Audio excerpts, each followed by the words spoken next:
everyone. This is the Evan Project, and this is our second episode of The Last Train Home, where we are going to complete a full journey from beginning to end. I was going to start this episode where we were originally at the end of last episode, but this main menu with the snow is so pretty, and the music is so beautiful. I couldn't deprive all of you of that. And it also gives me a chance to talk about some of the improvements that will be made with this episode. Oh, such beautiful music. Anyway, some of the improvements being made in this episode from last episode. I will leave a little chapter marker or some sort of card in post showing you at what point the gameplay starts. So if you want to skip this, then that's totally fine. But basically the Cliff Notes version of the improvements for Part 2 from Part 1. First, I don't know how I didn't notice this, but it turns out that I was not playing the game in its full resolution, which is also why things didn't look super sharp or were a little fuzzy. And if I ever pointed out that the game's graphics didn't seem super sharp, then that's totally on me, because I checked and for some reason the game didn't launch in 1080p. Well, now I set it to 1920 by 1080, and it should also be in 1920 by 1080 for the upload to YouTube, so the YouTube video should look a lot prettier. So that's the main thing. The second thing is I changed a couple of settings for the way that OBS records both audio and video, so there should be general performance improvements for the video and the audio. And then the elocution and the sorts of things that I said in my commentary for last episode, I personally was not happy with that.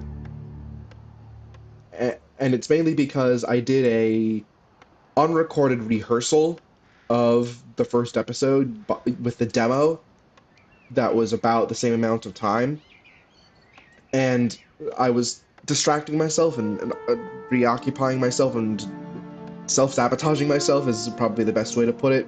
With the first recorded episode that is up on YouTube, I was trying to remember while recording the uploaded episode what I said during the rehearsal, which just messed with my head and made it so that I stuttered quite a bit. At least I feel like I stuttered quite a bit, and it just made the commentary for the video not flow very well. Hopefully that won't be a problem when you see this version. So anyway, now that we have all that out of the way, we are going to continue our journey.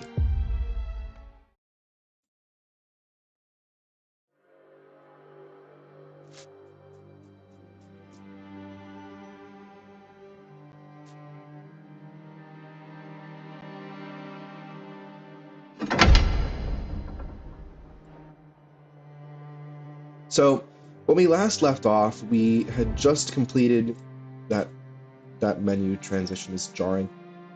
We had just completed Sukunichi, and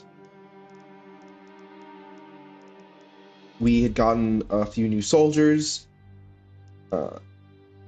and there we go. We are about 250 so kilometers from Moscow, and that is our next major objective, because yeah, it says here, storm on the horizon, go to Moscow and meet with Langer, who will serve as an advisor. So with that said, we are going to depart and unpause. So the train should start moving now. This is another thing that had me very interested and attracted to the game. Armored trains are a huge part of military history between the years of 1866 to basically the end of World War I, and were still in use by many nations up until the beginning of World War II. Like Poland had multiple heavily armored trains, that were actually used pretty effectively. It's just that there weren't very many of them, and Poland was conquered so quickly that there wasn't a lot of time to apply those armored trains properly. But they were used well with the time that Poland had with them. So there are very few video games that portray armored trains properly. Oh goodness, why is the game lagging so badly? Okay, shopping list. You have been called into the office of Major Gazdik. Captain, as you're aware, we're low on some of the critical supplies. We got some in Sukinichi, but not nearly enough, and we have a long way to go. There's a village ahead called Kaluga. Send a squad there and have them buy more food and herbs, if they have some. Yes, Major. I'll send the squad. Shopping trip. Whew. Oh, that might be a CPU setting or something that I'll have to change later. I'm sorry about that. Anyway, before we dispatch a squad to go to Kaluga, check some of the soldiers that we gained, because we gained a few. So, oh wait, let me see. There's a list that we can see, I'm pretty sure.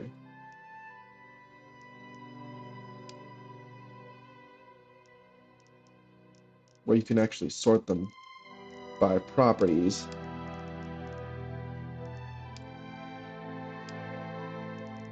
Ah, here it is. So, soldier overview and soldier details are two different things. Soldier overview is the broad stroke Excel spreadsheet sort of situation where you can, at a glance, view everyone's name, their health, and their properties or traits. And then there's the details panel, which is a little more in-depth, where you go into each panel individually, and then you can tweak skill points and stuff like that. Which, oh!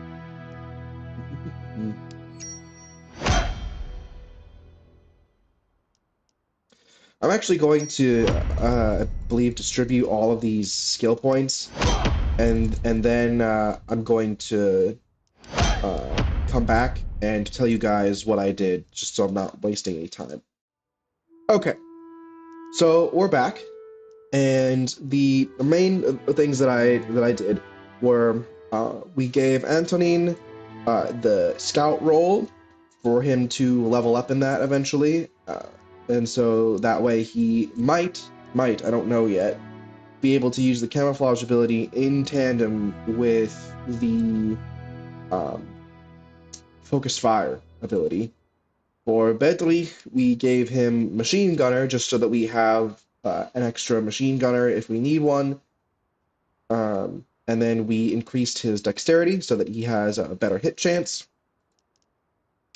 And then for Maximilian, we gave him an extra dexterity. And then because he is intelligent, we gave him the engineer working role. And so that way he there's somebody that we have that can drive the train. Engineers are relatively rare. That's not the default non-combat role you get a lot, at least as far as I know. So I feel like having somebody who has the ability to fill an engineer's role will be valuable. And then the engineer also gives passive increases to both will and intelligence, which could be useful. So that's about the situation. Okay, go. And it looks like the train menu isn't lagging anymore, which is good. So, as your train moves down the track, you can stop the train at any time, like that. And that way you can be stopped while time is passing. So that gives your soldiers the time they need to get their stamina back. if you want to dispatch the same soldiers on different kinds of missions. And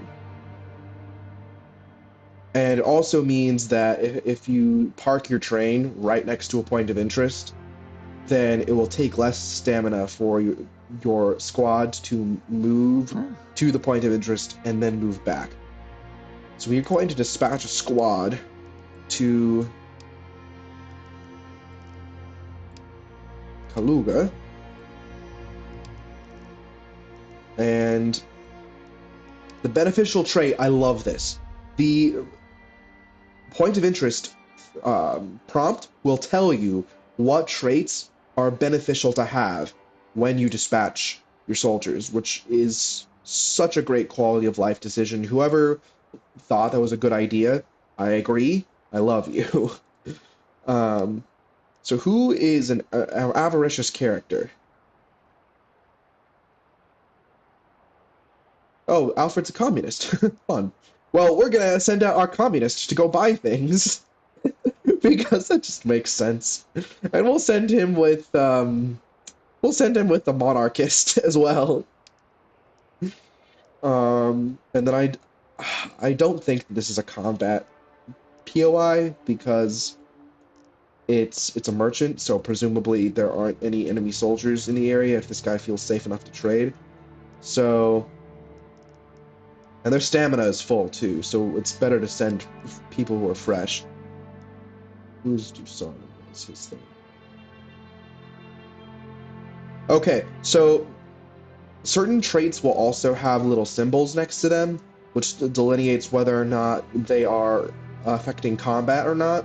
So Brawler, you might think, could be bad because he might get into fights with people during narrative events, or if you send him to a point of interest. But it has this crossed sword icon, which means that the Brawler trait only affects combat. It doesn't affect events. The aggressive character trait, that might affect events. In fact, it says so. It'll affect narrative and dialogues and other events. So, for that reason, we should probably send... All these guys are low on stamina. Alright, let's just send Dusan. I don't think it's going to be an issue. Let's hope not. And then we will deploy squad number 1. So, as you can see, our 3 troops... The tether on that zoom in is very low. I would like to zoom in a little bit further. It's fine. So, as you can see, our first squad is making their way across the countryside. And if we speed up the game, then they will reach that point of interest. Shopping trip. Your people have arrived at a village and are meeting with the village elder. Welcome, soldiers. What brings you here in these trying times? We've come to trade. We need food and herbs to treat the sick and wounded. I see. Well, I'm afraid I'll have to disappoint you. The boys of the Red Army have already taken away all the extra food we had. Military requisition, they said. For the good of the state, you see. But you can visit, Ilya's store. He's a good lad. He'll have something you can use. Okay. Well, that was decent of him to tell us that there's somebody else who's willing to sell us food. Yeah, tell us more about the Reds. One would think that everything would calm down now that the Great War is over, but they recruit and requisition like they were getting ready for another war. You don't hear much here, but I'm worried. Well, there is another war going on right now. It's low intensity, but it's gonna ratchet up not too long from now. Thank you. Proceed. Oh, and we can buy, sell, and exchange resources. Cool.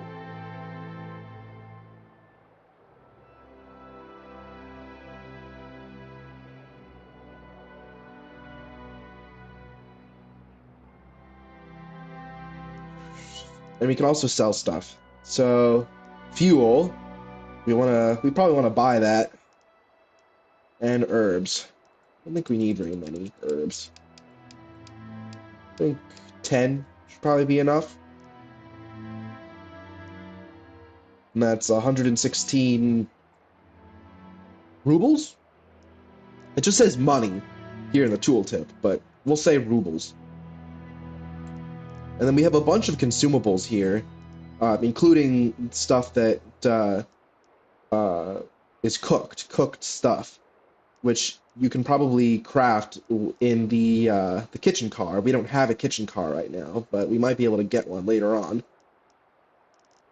When I was looking through these, I was quite tickled by the fact that the cigarettes provide a huge boost to morale, but don't lower any of your stats. It doesn't lower your fitness. It doesn't lower your will. I don't know, I just find that funny.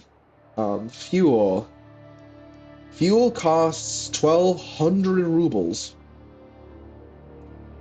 I think we're gonna hold off on that for now. I think we just want to get some money, because we're doing pretty well on all of our resources right now. It's the very beginning of the game. So I'd rather have the money that we can exchange for whatever resources we want later. So actually, I'm not going to buy any herbs. I'm just going to sell stuff. I don't think we're going to be using any smoke bombs for a while, but they don't sell for very much, so we won't sell any of those. Sleep flask. And they only sell for 50. Yeah, never mind. Okay. So, each of these weapons sells for between 300 and 900 in the case of the shoshat, or the koshat. I'm still gonna have to figure out how that's pronounced. But the thing is, we only need as many weapons as we're going to be taking with us at a time. So I don't see us needing to deploy 4 medics at once. So we're probably going to sell one of our revolvers. And then I also don't see us taking 5 grenadiers in a single mission. At most, I could see us taking 2 grenadiers for each point of interest. So we might sell a 1903 short rifle. And then we only have 3 of the SRM 1895s. And we definitely want to have a lot of scouts, so we're not going to sell those. And we will have a lot of riflemen as well.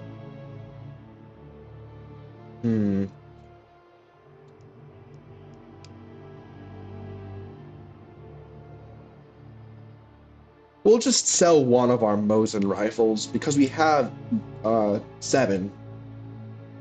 So we're not going to miss one. And then I'll spend the extra 200 on, I think, on fuel. Because fuel is probably one of the only things that we're guaranteed to use. I accept. Okay, cool. I don't think there's anything else here that we need, so we're gonna call our squad back.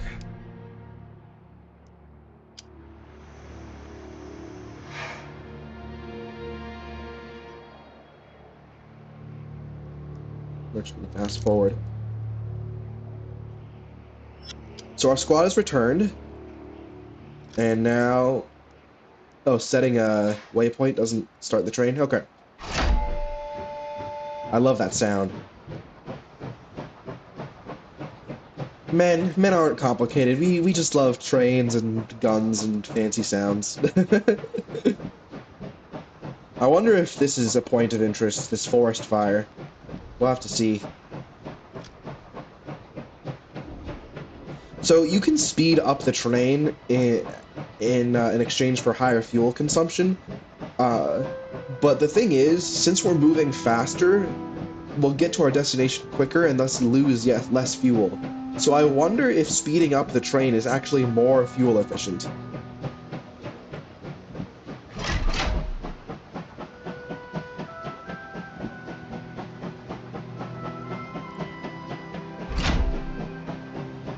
Let me see. So it looks like speeding up uses 40% extra fuel, and we go from being at 30 speed to 30 to 50. Oh, engine malfunction. Oh dear. I hope that wasn't because we boosted the train. Suddenly, a loud metallic clang echoes through the air, and the train begins to slow down. It seems the engine has broken down. You see Major Gazdik coming towards you, with a frown on his face. Locomotive towing bowl, engine malfunction. Damn thing broke again. Captain, assign some workers to fix the locomotive so we can continue to Moscow. And there is no point in waiting aimlessly for the repairs to finish. So let's take advantage of that. Send a squad to look for more supplies. We've got a long way to go, and we need to make the most of every moment. I hope we don't have any more surprises today. I don't have a good feeling about the meeting with General Morozov. Yeah, I don't either. Especially after you badmouthed him and dared him to shoot you. What are you waiting for, Captain? Get to work. Forged. Okay. So hopefully us boosting the train didn't cause that. We are going to pause the game.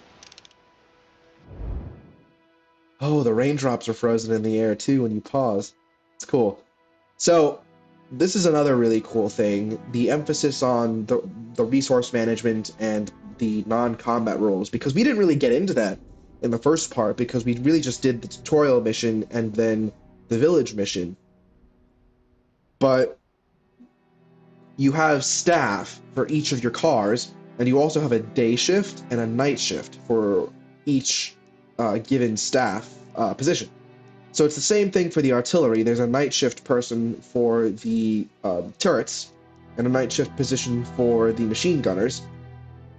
And then there's also a night shift for the hospital. And the thing is, you can have a staff member occupying the shift, and they will still regain stamina if their shift hasn't started yet, which that just would intuitively follow. But I just find that really cool, because if you have a certain squad that you really like using, but you don't want them to be both in staff roles and combat roles because you don't want them to be tired for either position, then you can just only send that squad out on missions during the day, and then have them be either night shift or day shift staff. So that way they regain their stamina during the day and only expend it at night and stuff like that. So anyway, if you go into the staff page, there are the general things with which the car is associated with, and then there's an entire other panel dedicated to workers who will repair the that component if it breaks. So we are going to assign. Let's see here. Oh wow, doesn't care if people die. Oh, goodness. Wait, you're a Christian and you don't care if people die?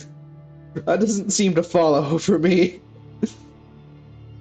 Insomniac and Jinx. Accidents occasionally happen to nearby soldiers. Okay, so we're probably not going to assign you to a staff position then. Gustav Beren.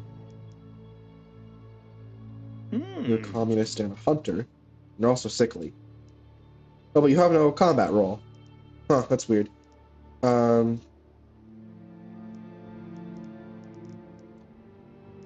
So, since you have no combat role, we can't even deploy you in combat. We will... Oh, you are on the cannon post, but... I doubt that our train is going to get attacked, and we don't need to call on any artillery strikes while we're not going into any missions where we know there are enemies. So we are going to assign you to the repair shift. And then there's Johan here. who also has no combat role.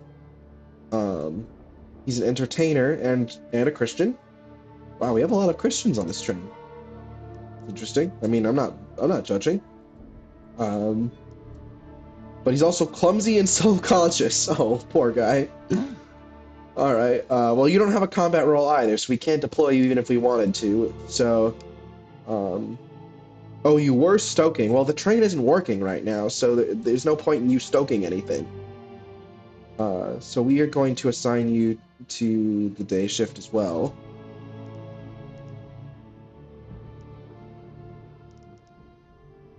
And then you have a combat role, so we don't want to... All these guys. Do these guys have...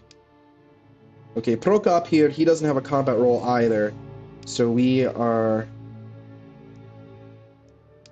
Oh, he also has work efficiency. Okay, cool. So we'll assign all three of you to begin repairs. Begin repair of engine malfunction. Do the number of workers impact the time? Oh, they don't. Okay. Well, in that case, we'll just have one person on repairs. Oh, and a little tarp goes over the train while we're repairing it. It's a cool little detail. All right, so while we're waiting on that, we will deploy some more people to the forest. For the forest, we need a hunter, a survivalist, and an herbalist. Okay, so in that case, we'll create a new squad. And Maximilian here is a hunter.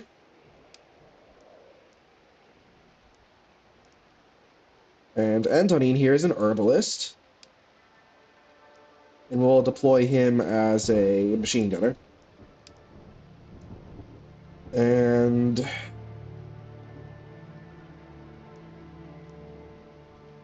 don't see anyone else here who would be super useful. So, but we need a third. So, is anyone here a survivalist? You're not a survivalist. You're not a survivalist. You're not a survivalist. Wait. You are a burglar, though. You're an avaricious burglar. Fun.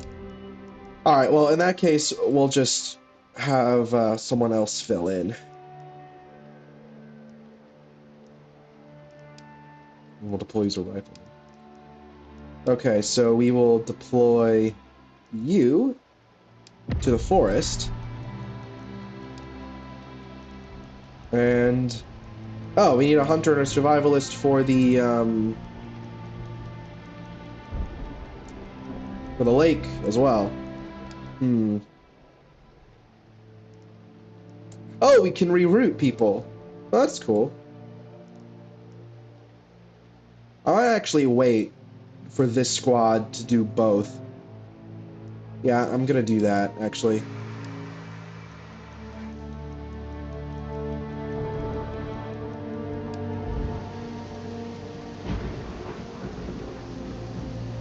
Okay, that's in progress. Alright, sweet.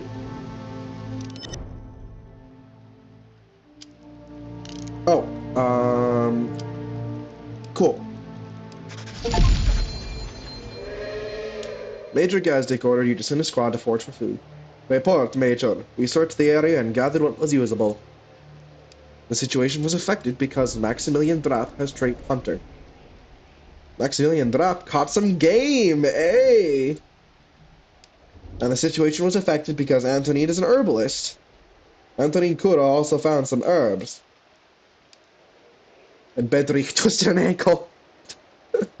Okay. That's alright, we have doctors. Pardon me. Oh, we got a lot from that. 75 herbs, that's awesome. And 1,000 combat roll XP. Divided equally among the soldiers in the squad. Awesome. Okay, well, that's great. Return, yeah.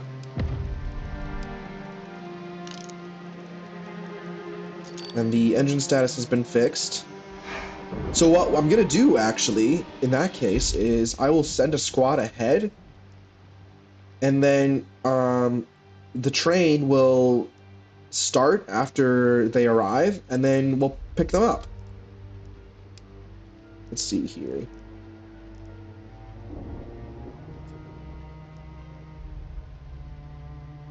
Or I could take the train to the lake, their stamina will refill, and then I'll dispatch them, which might be even better. Yeah, we'll do that. Oh, worker missing in the locomotive. Oh, that's right, because we took someone off the stoking shift. Who did we take off the stoking shift? I think it was Prokop. Yeah. All right, let's start the train.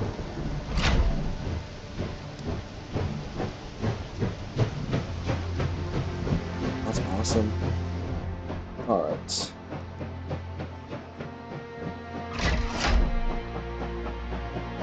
I think in the end, the fuel efficiency versus speed thing is a wash, because our speed increases by something like 50% in exchange for 40% extra fuel used.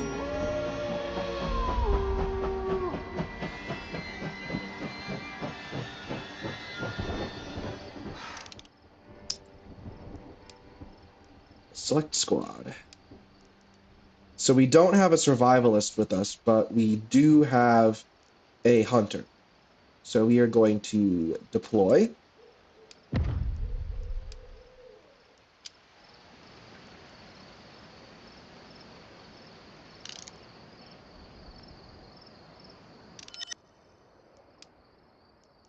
Oh, and it's going to take them an extra 2 hours to fish. Oh, okay. So we'll pass the time on that. Ooh, the lighting for the strategic layer here is awesome. And all the lights. Okay. I'm afraid I'm gonna have to call shenanigans on Moscow being completely lit up with city lights after the October Rebellion and the Tsar being deposed and there being a civil war. I just kind of doubt that early communist Moscow would be fully lit at this time. It's very pretty, though. It's very pretty. All right, so our squad is finished fishing. Let's see what the results are. Foraging. Major Gazdik ordered you to send a squad to forage for food. The situation was affected because Maximilian Drap has trait Hunter. Antonin. The lake was full of fish. Fortunately, Maximilian Drap was with us, and it was like magic. Maximilian was able to pull one fish after another, making our trip a great success. Hey! We love Maximilian. Oh wow, that trait effect nearly doubled the food that we got. Cool. Alright, come back.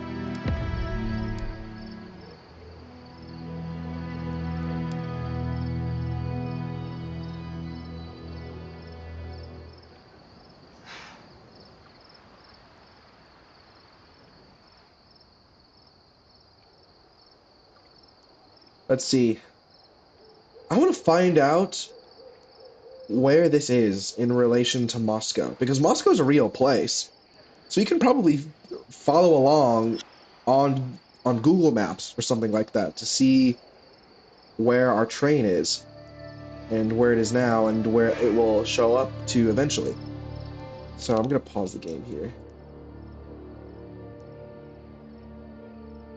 Since the channel is so small right now, I highly doubt that a Czechoslovakian person is going to just show up in the comment section. But in the event that that happens, please do tell me how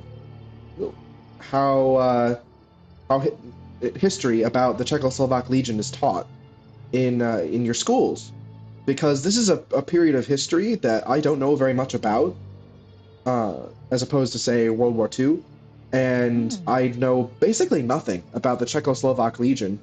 So I would love to learn more from somebody who has more personal ties or more national ties to that entity.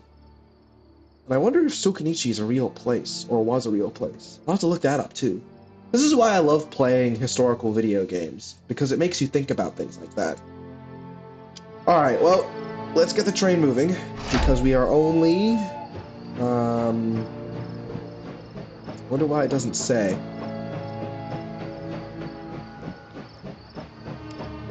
"70 kilometers from Moscow." We'll boost the train for that.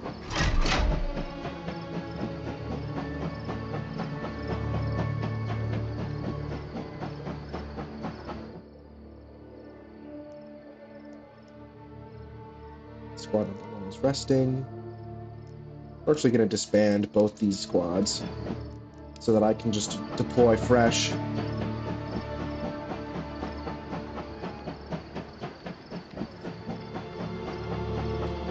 Alright, we're about to enter the city.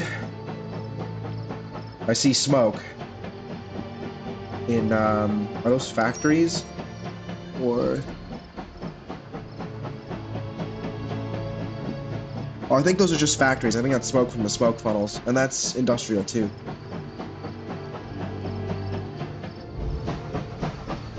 And it actually shows us, in the city.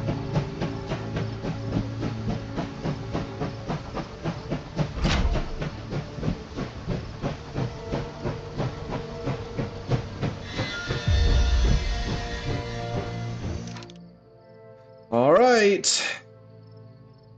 Let's see how this goes.